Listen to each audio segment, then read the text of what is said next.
Kamusta mga kaibigan? Ako si Edwin at ngayong araw may gusto lang akong ipagpasalamat. Simple lang pero malalim.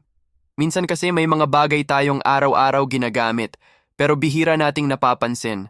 At isa doon, ang boses natin. Oo, yung mismong boses na gamit natin pang usap, pang kwento, pang dasal, pang tawa, at minsan pang videoke. At para sa episode na to, gusto ko lang sabihin, salamat sa boses ko. Bakit ko ito naisip? Kanina lang, nag-videoke kami ng asawa ko. Spontaneous lang, walang plano. Alam mo, yung bigla na lang kayong may nakita kayong mic. Tapos sabi ni Mrs., "Love, kanta tayo!"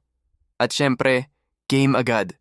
Kasi minsan, hindi mo kailangan ng okasyon para maging masaya. Minsan, sapat na yung moment. Habang kinakalikot ko yung listahan ng songs, napunta ako dun sa mga classic. At bigla akong naisip si Roel Carino, isa sa mga The Clones artist ng Eat Bulaga Noontime Show. Grabe, idol ko talaga yon pagdating sa boses. Malinis, calming, parang effortless. Kaya ayon, nagbakasakali ako. Ginaya ko siya. At hindi lang yon, kinanta ko pa yung mga awitin ni Matt Monroe.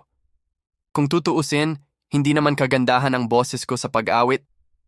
Pero alam mo yung pakiramdam na kahit hindi perfect, ang sarap pa rin sa dibdib, yung tipong, bahala na, basta masaya. Habang kumakanta ako, napangiti ako bigla. Hindi dahil ang galing ko, kasi hindi naman. Pero dahil na-realize ko, ang saya pala kapag may boses ka. Kahit hindi pang concert, pang connect pa rin. Ang halaga ng boses. Kung iisipin mo, hindi lang pala tayo kumakanta gamit ang boses. Ito rin ang ginagamit natin para sabihin sa asawa natin na mahal natin sila. Kaibiganin ang isang estranghero. Magpasaya ng ibang tao. Ikwento ang mga natutunan natin. At syempre, magsabi ng salamat. Minsan, hindi tayo nagpapasalamat sa boses dahil natural na nandyan. Pero isipin mo, kapag may sipon ka, di ba parang ang lungkot? Kapag paus ka, parang may kulang. Kapag hindi ka makapagpaliwanag, parang ang bigat sa loob. Kaya ngayong gabi, habang kumakanta ako, kahit sintunado, kahit mali-mali, naalala ko na, may mga bagay na hindi mo kailangan maging perfect para maging grateful. Kasama doon ang boses mo. Ang moment na hindi ko malilimutan. Habang kumakanta kami ng asawa ko, napatingin ako sa kanya. Alam mo yung tingin na, uy, nasa moment tayo. Walang trabaho. Walang stress, walang dapat patunayan. Ako, hawak ang mic, feeling Matt Monroe.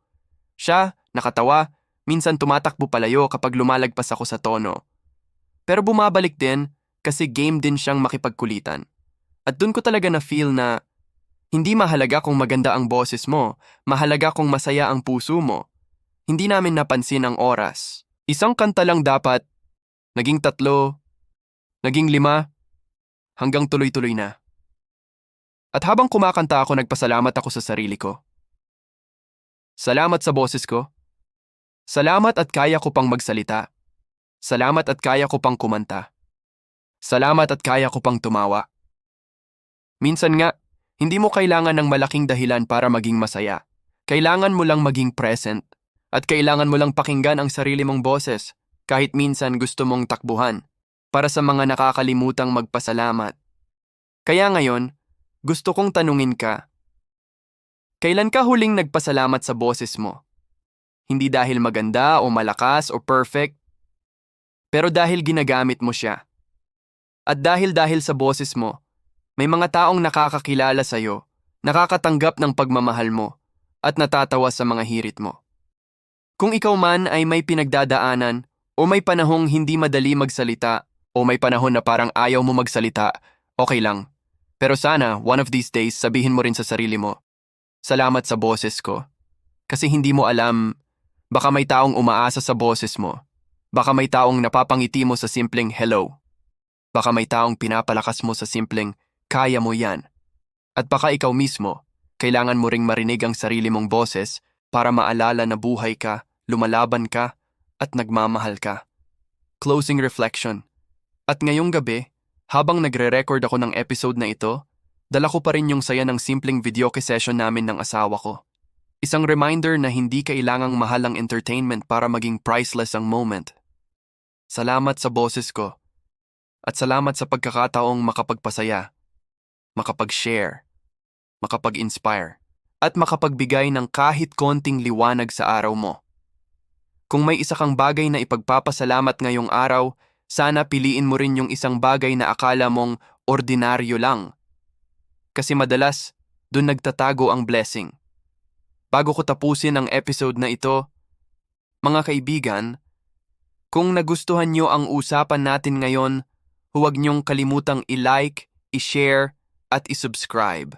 Napakalaking tulong niyan para mas marami pa tayong ma-inspire, mas marami tayong makakwentuhan, at mas lumawak ang community natin.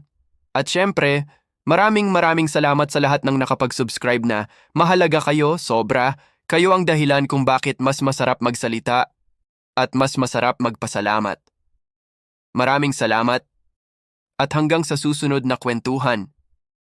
Ingat kayo palagi.